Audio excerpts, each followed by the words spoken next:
Good morning. This is the 1st through 4th grade class for July the 19th, and it's great to see you out there. It's been good to see so many of you all at church, and I hope your summer is going well. I know it's hot, but maybe you stay inside where it's cool or you find some shade. Last week in our class, we were talking about a parable. Now remember, parables are earthly stories with heavenly meanings.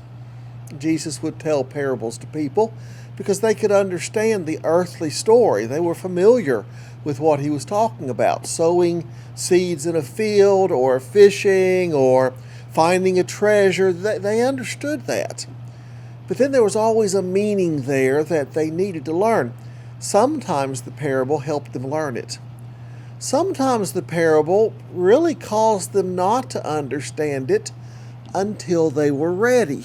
And there are some things in life your parents tell you, well, you'll understand that someday. Well, what they mean is at some point in time you'll understand things you don't understand now. And that's what Jesus did sometimes with parables as well.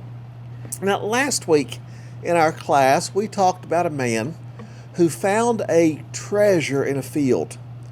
And it was such a wonderful treasure that he sold everything he had. Can you imagine that? Selling all your possessions and your house and your toys and everything to buy that field because that treasure was that valuable and that great.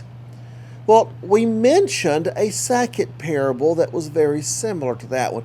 We're going to look at it a little bit more today. That parable is found in Matthew chapter 13, verses 45 and 46. Very short. It says this: Again, the kingdom of heaven is likened to a man that is a merchant seeking goodly pearls. And having found one pearl of great price, he went and sold all that he had and bought it. Now, you may not know this, but pearls come from clams. Clams are those little fish, creatures that live in the sea. They have shells that a lot of times you find their shells at the seashore. Well, before those shells were discarded, there was a living creature that lived in that shell, sort of like a turtle lives in his shell. And they secreted a substance that made pearls, the type of pearls that your mom or your sister or your grandmother might wear in a necklace or on a bracelet or in an earring. Pearls are very valuable. And fish or divers would go to the places where these clams were at, and they would dive sometimes very deep to come up with the clams, and they would hope to find pearls in those clams. Well, this man in this parable was a pearl merchant. What he did was buy and sell pearls. And he one day found a pearl like he had never seen. It was a great pearl. And it was such a valuable pearl that he went and sold everything he had so he could buy that pearl. You know, when we think of things that are valuable, it sort of comes to my attention that sometimes I don't realize what's valuable in my life. I may have things that are around me every day, and I may not realize just how valuable those things are. For example, what about the house you live in? Do you sort of take that for granted sometimes? That house has been there and you've lived in it for a while, and your room's been there for a while, but what if you didn't have a house to live in? What if your home burned down? What if you didn't have a place to stay? See, all of a sudden, that house becomes very valuable, doesn't it? What about your family? You ever known somebody whose mom and dad had died and they were being raised by somebody else? We don't think about sometimes our parents as being valuable, but they're very valuable if we didn't have them anymore. So there's some things that we're around a whole lot, and we just get used to them. But we need to step back sometimes and realize they're very, very valuable things. The church is like that, and that's what Jesus is talking about in this parable.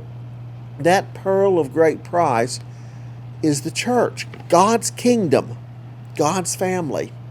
Now, if you're like most of us, and even like me, I've gone to church all my life. My dad was a preacher. And so we were there every time the doors opened. We lived by the church building in a lot of the places where I grew up. The church was very everyday to me.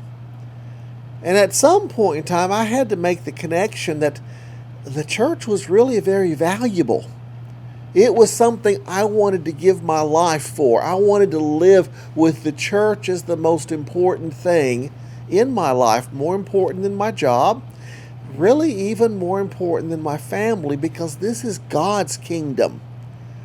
And this is God's family when we're part of the church. So I hope as you come to church and as we assemble together to worship, and as sometimes you go visiting with your mom and dad and you do work that involves the church, that you remember just how valuable that church is.